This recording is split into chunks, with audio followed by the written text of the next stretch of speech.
You know that moment when someone you've known for years looks at you and says, "You've changed." But they don't say it like it's a good thing. They say it like you've committed a crime, like you've betrayed them by becoming someone who no longer accepts their disrespect. Like your growth is a personal attack on their comfort. The accusation hangs in the air like smoke, suffocating and inescapable. And suddenly you realize they're right. You have changed, but not in the way they think. This is the moment you realize a disturbing truth. Most people in your life didn't love you for who you were becoming. They loved you for who you were willing to remain.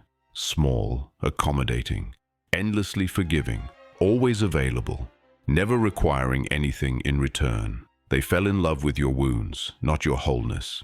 They were comfortable with your dysfunction because it made them feel superior, needed, in control. Your pain was their power. Your chaos was their calm. There's something deeply unsettling about watching someone transform, not because transformation is wrong, but because it exposes everything that was broken in the dynamic. When you start healing, you don't just change yourself. You change the entire ecosystem around you, and that terrifies people who built their comfort on your dysfunction. They invested in your brokenness. They relied on your tolerance. They counted on your silence. The poet Rainer Maria Rilke understood this when he wrote about the difficult work of becoming yourself.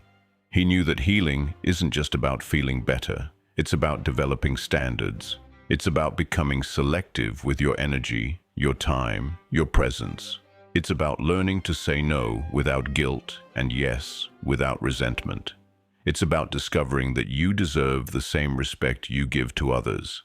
But here's what nobody tells you about healing. It's not just personal growth. It's social surgery. It's cutting away everything that kept you small. You start cutting away relationships that only worked when you were wounded. You stop accepting treatment that you once normalized. You begin to see manipulation where you once saw love. And suddenly, the world around you starts to feel foreign, because the person who used to tolerate everything is gone. And in their place stands someone with boundaries, standards, and the audacity to expect respect. Someone who values their peace more than other people's comfort. Someone who chooses truth over harmony.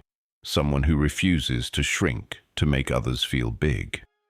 The transformation is jarring for everyone involved. Your family doesn't know how to navigate your new boundaries. Your friends don't know how to relate to someone who no longer absorbs their emotional chaos. Your romantic partners don't know how to love someone who actually loves themselves, because they were all operating under the assumption that you would forever remain the person who said yes when you meant no, who smiled when you wanted to scream, who stayed when you should have left. Erich Fromm, the revolutionary psychoanalyst who studied the psychology of freedom, identified something crucial about human relationships. He observed that many people don't actually love each other. They love what the other person does for them. They love the role, not the person. They love the function, not the soul.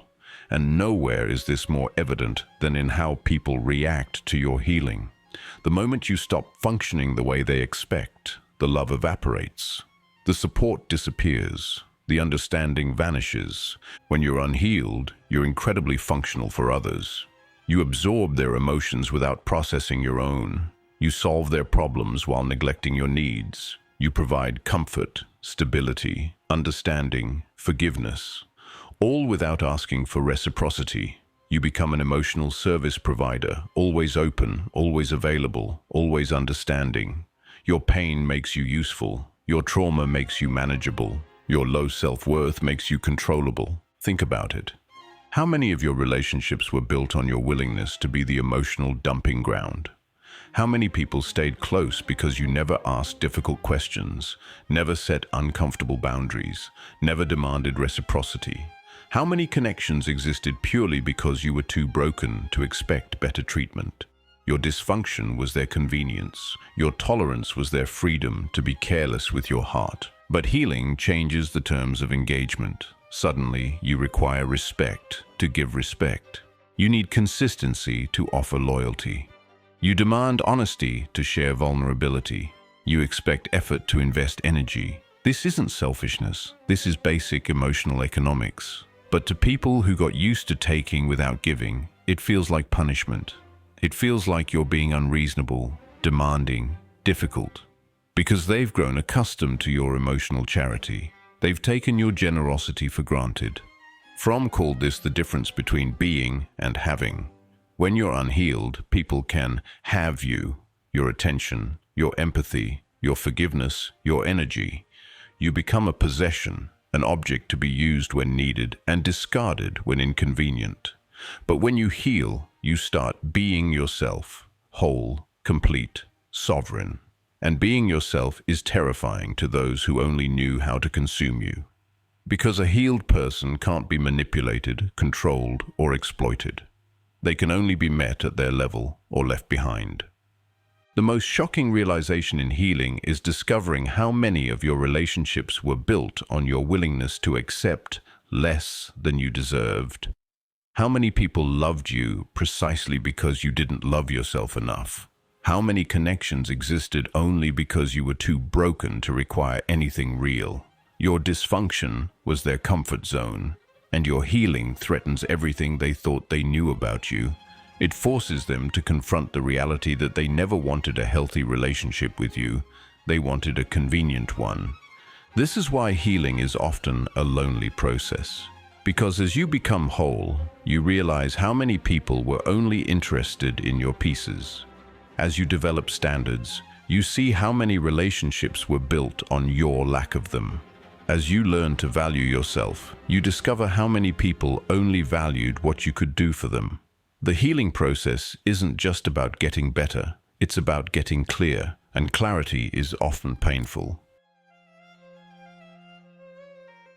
Here's where the real psychology gets dark. The more you heal, the more you become a mirror for everyone else's unhealed parts. Your newfound standards reflect their lack of boundaries. Your self-respect highlights their self-abandonment. Your peace exposes their chaos. You're not trying to judge them, you're just living differently. But different feels like judgment to the unconscious mind. Your growth becomes an indictment of their stagnation. Alfred Adler, the father of individual psychology, understood this dynamic perfectly. He spoke about how people create lifestyles based on their early experiences, patterns of thinking, feeling, and behaving that feel safe and familiar. Most people's lifestyles include some level of dysfunction, some tolerance for disrespect, some acceptance of emotional crumbs. They've normalized chaos because it's all they've known. They've made peace with dysfunction because fighting for better felt too risky. When you heal, you're essentially changing your lifestyle. You're upgrading your operating system. But everyone around you is still running on the old software. They keep trying to interact with the old version of you, the one who accepted less, tolerated more, explained everything, apologized constantly, and carried everyone's emotional baggage. They expect you to respond the way you always did, to accept what you always accepted, to forgive what you always forgave. They want the familiar you, not the evolved you. But that person doesn't exist anymore, and this creates a profound discomfort in your relationships. They feel rejected, not because you're rejecting them, but because you're rejecting the dynamic that once existed between you. You're no longer playing the role they assigned you in their psychological drama. You're no longer the supporting character in their story. You've become the protagonist of your own. And that shift in power terrifies them. Your intolerance becomes a threat to their identity. Because if you can heal, if you can change, if you can develop standards, what does that say about their choice to remain the same? Your growth becomes an indictment of their stagnation. Your boundaries become a mirror of their boundarylessness. Your peace becomes a spotlight on their chaos. And instead of being inspired by your transformation, they're triggered by it. Instead of celebrating your evolution, they mourn the death of your dysfunction. This is when the resistance begins. They'll try to pull you back into old patterns. They'll reminisce about the good old days when you were more accommodating. They'll test your boundaries to see if they're real. They'll guilt you for changing, shame you for growing, punish you for evolving. They'll make you feel selfish for prioritizing your well-being, crazy for trusting your instincts, wrong for expecting respect. Because your healing exposes their unhealed parts. And that's uncomfortable. The unconscious mind hates mirrors. It prefers projections. When you become a mirror, reflecting back their dysfunction instead of absorbing it, they panic. They no longer have a place to dump their emotional waste. They no longer have someone to blame for their problems. They no longer have a scapegoat for their unprocessed trauma, and that forces them to confront themselves, something most people will do anything to avoid.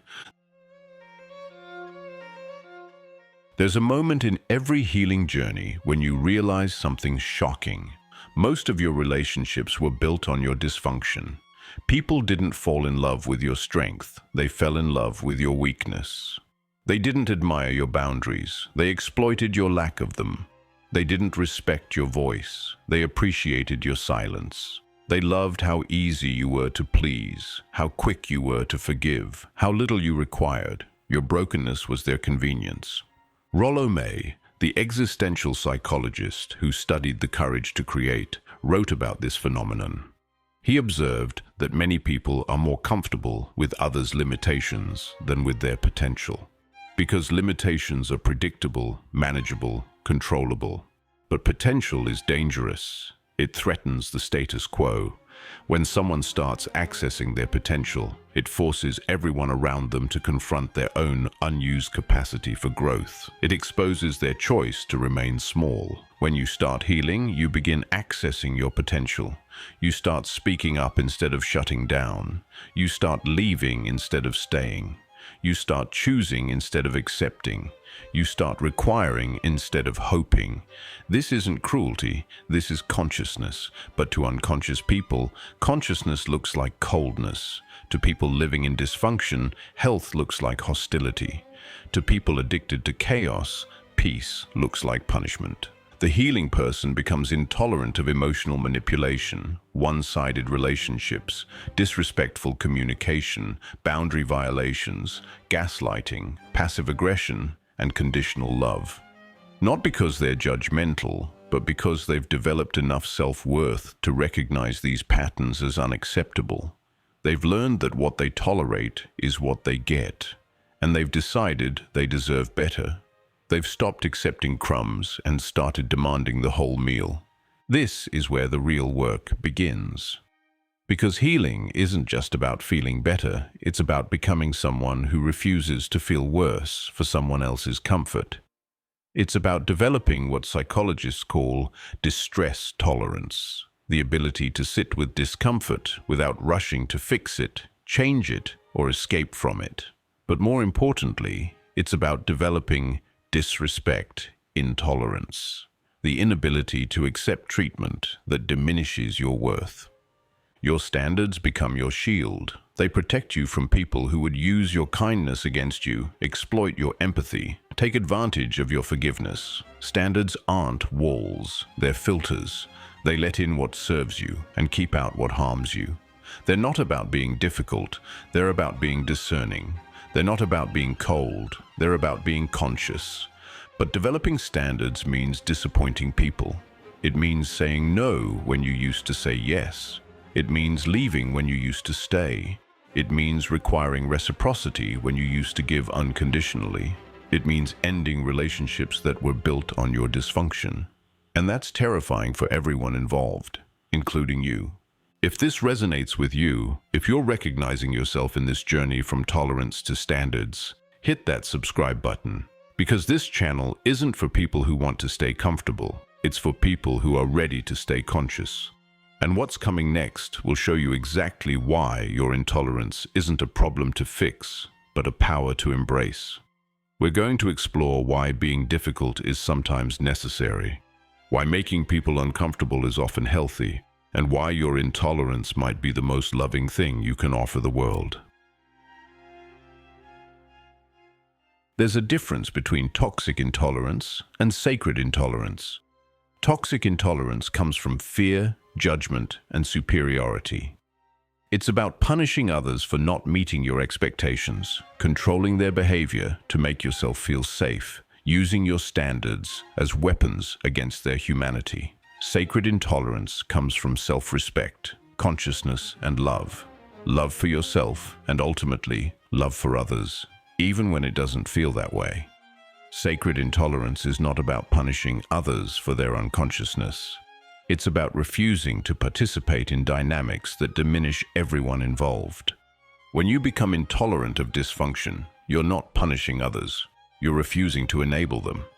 When you stop accepting disrespect, you're not being difficult. You're teaching people how to treat you. When you walk away from toxic dynamics, you're not abandoning anyone. You're modeling what healthy behavior looks like. You're showing them what it means to value yourself enough to require reciprocity. You're demonstrating that love doesn't require self-sacrifice. The German philosopher Arthur Schopenhauer, who deeply influenced both Nietzsche and Freud, wrote about the porcupine's dilemma. Porcupines want to get close for warmth, but their spines hurt each other when they get too close. The solution isn't to remove the spines, it's to find the right distance. Your intolerance isn't the problem. It's the spine that protects your soft heart. It's the boundary that preserves your capacity for genuine love. It's the filter that ensures you only engage with people who can handle your wholeness. But here's the most profound truth about healing. The more you heal, the less you need to tolerate, but also the less you want to control. You stop trying to change people because you start accepting them as they are and removing yourself from dynamics that don't serve you. You develop what psychologists call radical acceptance, accepting reality while refusing to participate in what doesn't align with your values. You love people for who they are while protecting yourself from what they do. Your intolerance becomes a form of love for yourself first, but also love for others. Because when you stop enabling dysfunction, you give people the opportunity to grow. When you stop rescuing them from consequences, you allow them to learn.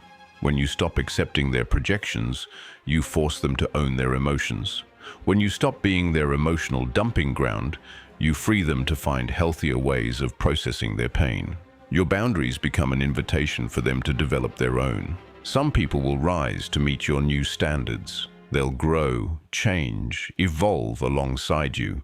These are your true companions, the ones who love your healing because they're committed to their own. They'll respect your boundaries because they have their own. They'll celebrate your growth because they understand that your healing doesn't diminish them, it inspires them. They'll meet your standards because they have standards too. But others will resist, attack, guilt trip, and manipulate. They'll call you selfish, cold, different, difficult. They'll try to shame you back into dysfunction. They'll weaponize your past against your present. They'll remind you of who you used to be as if growth were a betrayal. They'll make your healing about their discomfort. They'll turn your boundaries into their victimhood. They'll twist your self-respect into selfishness. Let them reveal themselves. Your healing is a litmus test for the authenticity of your relationships. The people who celebrate your growth are the ones worth keeping. The people who resent your boundaries are the ones you needed to lose anyway. The ones who try to guilt you back into dysfunction never wanted your happiness. They wanted your compliance. They never loved your wholeness. They loved your brokenness. They never supported your dreams. They profited from your nightmares. Your intolerance is not cruelty. It's clarity. It's the ability to see what is rather than what you wish it could be. It's the strength to choose what serves your highest good rather than what feels familiar. It's the wisdom to know that you can love someone and still refuse to accept their dysfunction. You can have compassion for their pain without absorbing it. You can understand their limitations without lowering your standards. You can wish them well while walking away. The sacred part of your intolerance is that it's born from love, not fear. You're not rejecting people. You're rejecting patterns. You're not abandoning relationships. You're abandoning dynamics. You're not closing your heart. You're protecting it. You're not becoming less loving. You're becoming more selective about where you direct your love. You're learning that love without boundaries isn't love, it's enmeshment. that care without limits isn't care, it's codependence. Remember this, you're not healing to become more tolerant of dysfunction. You're healing to become more selective about what you allow into your life. You're not becoming harder. You're becoming more discerning. You're not losing your compassion. You're learning to direct it wisely. You're not becoming less loving. You're becoming more loving, starting with yourself. You're not building walls. You're installing gates with you as the gatekeeper. The more you heal, the less you tolerate. And that's not a bug in your system. It's a feature. It's your consciousness protecting your peace. It's your wisdom guarding your energy. It's your love refusing to participate in anything that diminishes you or others. It's your soul finally saying no to what doesn't serve and yes to what nourishes. It's your inner child finally feeling safe because the adult you has standards. Your intolerance is revolutionary because it challenges the status quo. It refuses to accept that dysfunction is normal, that disrespect is inevitable, that chaos is natural. It insists that relationships can be healthy, that love can be mutual, that respect is non-negotiable. It demands that people show up authentically or not at all. It requires that interactions be nourishing or non-existent.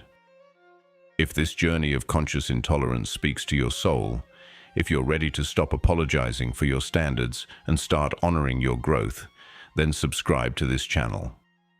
Comment below, I choose conscious boundaries. Let's see how many of us are ready to stop tolerating what we've outgrown. Let's count how many of us are ready to make our peace non-negotiable.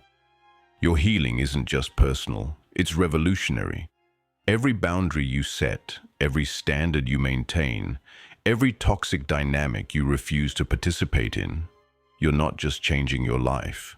You're changing the world, one conscious choice at a time. You're showing others what's possible when someone refuses to accept less than they deserve. You're modeling what it looks like to love yourself enough to require respect. You're demonstrating that healing is possible, that change is achievable, that standards are necessary. The more you heal, the less you tolerate. And the less you tolerate, the more you truly love. That's the paradox of consciousness. That's the power of sacred intolerance. That's the revolution of the healed heart. Welcome to the uprising of the unbroken.